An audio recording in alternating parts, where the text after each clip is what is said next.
उनसे खबर है मेजर ध्यानचंद जी की जयंती और इस पर कार्यक्रम सीएम पुष्कर सिंह धामी ने कार्यक्रम में शिरकत की है। खिलाड़ियों का सम्मान किया जाएगा और आपको बता दें कि यहां पर खिलाड़ियों को सम्मानित इस कार्यक्रम में किया गया है। सीएम पुष्कर सिंह धामी इस कार्यक्रम में खास तौर से मौजूद हैं, विशेष तौर पर शिरकत की है। मेजर ध्यानचंद की सम्मान में इस कार्यक्रम का आयोजन किया गया है। मेजर ध्यानचंद जी की जयंती पर यह कार्यक्रम सीएम पुष्कर सिंह धामी ने की शिरकत, खिलाड़ियों को सम्मानित किया गया। देहरादून में ये कार्यक्रम हो रहा है। खिलाड़ियों को इस कार्यक्रम में विशेष तौर से सम्मानित किया गया है। मेजर ध्यानचंद देखिए भारत के एक प्रसिद्ध खिलाड़ी थे। इस मौके पर क्या कुछ कह रहे हैं सीएम पुष्कर सिंह धामी, वो आपको सुनवाते हैं। 103 पदक जीतकर पहली बार राष्ट्रीय खेलों में अपना 7वां स्थान प्राप्त करके एक इतिहास बनाने का काम किया है। मैं सभी खिलाड़ियों को बधाई देना चाहता हूं। हमने राज्य में विश्व स्तरीय स्पोर्ट्स इंफ्रास्ट्रक्चर विकसित करने का भी प्रयास किया है।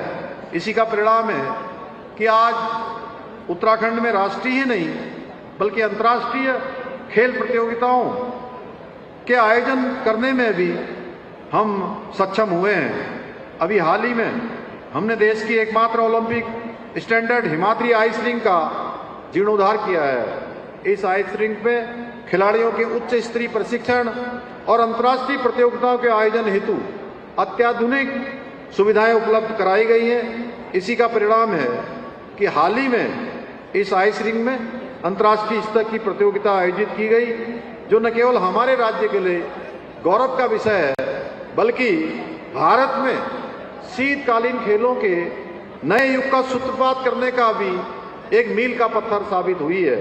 यही नहीं, हमारी सरकार राज्य में शीघ्र ही एक स्पोर्ट्स लीगेसी प्लान भी लागू करने जा रही है, जिसके अंतर्गत प्रदेश के 8 प्रमुख शहरों में 23 खेल अकादमियों की स्थापना की जाएगी। इन अकादमियों में प्रत्येक वर्ष 920 विश्व स्तरीय एथलीट, 1000 अन्य खिलाड़ी उच्च स्तरीय प्रशिक्षण प्राप्त कर सकेंगे। इतना ही नहीं, हमारी सरकार हल्द्वानी में उत्तराखंड के प्रथम खेल विश्वविद्यालय, लोहाघाट में महिला स्पोर्ट्स कॉलेज स्थापित करने के अपने संकल्प को साकार करने की दिशा में भी तेजी से काम कर रही है। भाइयों बहनों, प्रदेश में खेलों के समग्र विकास और खिलाड़ियों को प्रोत्साहित करने के लिए हमारी सरकार ने नई खेल नीति भी लागू की है और नई खेल नीति के अंतर्गत राष्ट्रीय और अंतर्राष्ट्रीय स्तर पर विजेता खिलाड़ियों को सरकारी नौकरी की सुविधा दी जा रही है। इसके साथ ही आवासीय स्पोर्ट्स कॉलेजों में अध्ययन करने वाले खिलाड़ियों को निःशुल्क प्रशिक्षण एवं शिक्षा तथा प्रतिभावान युवाओं को प्रोत्साहित करने के लिए खेल छात्रवृत्ति जैसी सुविधाएं भी प्रदान की जा रही है। इतना ही नहीं, हमारी सरकार मुख्यमंत्री खेल विकास निधि, मुख्यमंत्री खिलाड़ी प्रोत्साहन योजना, मुख्यमंत्री उदयमान खिलाड़ी योजना तथा खेल किट योजना जैसे कार्यक्रमों के माध्यम से राज्य के उभरते हुए खिलाड़ियों को प्रोत्साहित करने का भी काम कर रही है। इसके अलावा हम उत्तराखंड खेल रत्न पुरस्कार, हिमालय खेल रत्न पुरस्कार प्रदान कर खिलाड़ियों को सम्मानित एवं प्रोत्साहित कर रहे हैं। साथ ही हम राज्य की खेल प्रतिभाओं को निखारने वाले प्रशिक्षकों को भी सम्मानित करने के लिए देवभूमि उत्तराखंड द्रोणाचार्य अवार्ड भी प्रदान कर रहे हैं। इसके अतिरिक्त हमने राजकीय सेवाओं में खिलाड़ियों के लिए 4% खेल कोटे को भी पुनः लागू कर दिया है, जिससे हमारे खिलाड़ियों के परिश्रम को उचित अवसर, सम्मान और उनको प्रोत्साहन मिल सके।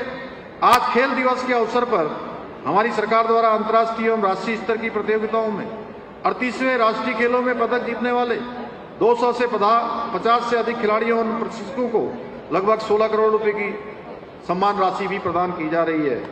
आज सम्मानित हो रहे खिलाड़ियों में पेरिस ओलंपिक 2024 में प्रतिभाग करने वाले हमारे 3 खिलाड़ी मनदीप कौर, अमीषा रावत और मनोज सरकार को भी हमारी सरकार द्वारा 50-50 लाख रुपए की धनराशि प्रदान की जा रही है। इसी प्रकार अंतर्राष्ट्रीय प्रतियोगिताओं में स्वर्ण पदक जीतकर देश का गौरव बढ़ाने वाले शौर्य सैनी अभिनव देसवाल को भी 30-30 लाख रुपए की सम्मान राशि से पुरस्कृत किया जा रहा है। इसके अलावा आज हम मुख्यमंत्री उदयमान खिलाड़ी उन्नयन योजना के अंतर्गत 3900 खिलाड़ियों तथा मुख्यमंत्री प्रोत्साहन योजना के अंतर्गत 2199 खिलाड़ियों को प्रतिमाह मिलने वाली उनकी छात्रवृत्ति की लगभग 5.5 करोड़ रुपए की भी राशि प्रदान कर रहे हैं। मैं अपने प्रदेश के सभी युवा खिलाड़ियों से यही कहूँगा कि आप लोग पूरी लगन के साथ और पूरी मेहनत के साथ अपने सपनों को साकार करने के लिए आगे बढ़ते रहे।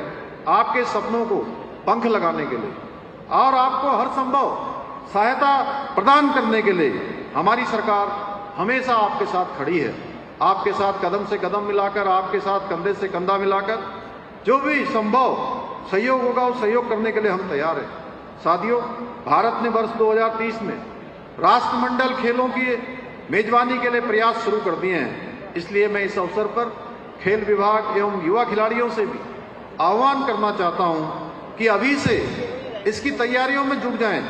भाइयों बहनों, हमारी सरकार खेलों को राष्ट्र निर्माण और युवा सशक्तिकरण का माध्यम मानकर उत्तराखंड को अन्य क्षेत्रों की भांति खेलों के क्षेत्र में भी देश का अग्रणी राज्य बनाने के अपने विकल्प रहित संकल्प के साथ काम कर रही है। और मुझे पूरा विश्वास है आप सभी हमारे इस संकल्प को पूरा करने में इसी प्रकार अपनी मेहनत और काबिलियत द्वारा उत्तराखंड का नाम भारत में ही नहीं बल्कि पूरे विश्व के अंदर रोशन करते रहेंगे। भाइयों बहनों, आज के अवसर पर चूंकि मैं 23 खेल अकादमी की स्थापना हम करने जा रहे हैं, इसके साथ ही परेड ग्राउंड में एथलेटिक्स सिंथेटिक एक ट्रैक बनाया जाएगा। मैं इसकी भी घोषणा करता हूं। पेविलियन ग्राउंड के फुटबॉल ग्राउंड में सिंथेटिक फुटबॉल टर्फ भी लगाया जाएगा। इसी विश्वास के साथ एक बार आप सभी को पुनः खेल दिवस की बहुत बधाई देते हुए, शुभकामनाएं देते हुए मैं अपनी बात को समाप्त करता हूं। बहुत बहुत धन्यवाद। जय हिंद, जय भारत, जय उत्तराखंड। पुष्कर सिंह धामी ने कहा कि हमारी सरकार खेलों पर विशेष जोर दे रही है, खिलाड़ियों को प्रोत्साहित किया जा रहा है, खिलाड़ियों को नगद इनाम की भी घोषणा की गई है, छात्रवृत्ति योजना लागू की गई है। सीएम पुष्कर सिंह धामी ने कहा कि उत्तराखंड की सरकार खिलाड़ियों को बढ़ावा देने के लिए, उन्हें प्रोत्साहित करने के लिए लगातार कार्य कर रही है।